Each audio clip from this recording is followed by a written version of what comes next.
Okay, the purpose of this video is to show you how to start a Triumph motorcycle with the KickMagic system.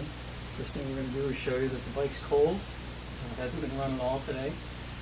Normally what you would do is get the bike prepped for start the way you normally do up to the point where you're going to kick it. So the first thing we're going to do is turn our petcocks on, if they're already on here.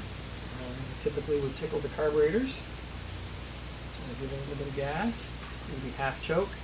On my bike I like to clear the clutch, so we're going to do that too. Alright, so the bike's ready to go.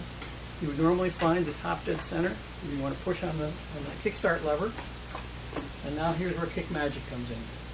So we're going to turn the ignition on, and when that ignition comes on, you're going to see all these lights dancing in front of you. That tells you that the system is on. The next thing you're going to do is you're going to push the arm button, and that's going to turn a red light on that says, I'm ready to start. The safety interlock is a yellow light that just shows you that the kickstart lever is in the right position. And then I'm going to push the start button, which is going to give me 5 seconds of air that I can use.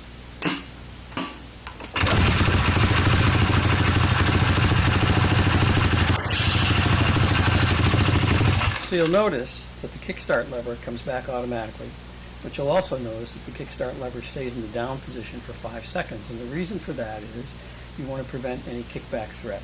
And because we have a pneumatic cylinder acting as an air cushion, if the bike does want to kick back, it's going to take it out on the cushion and not on your ankle.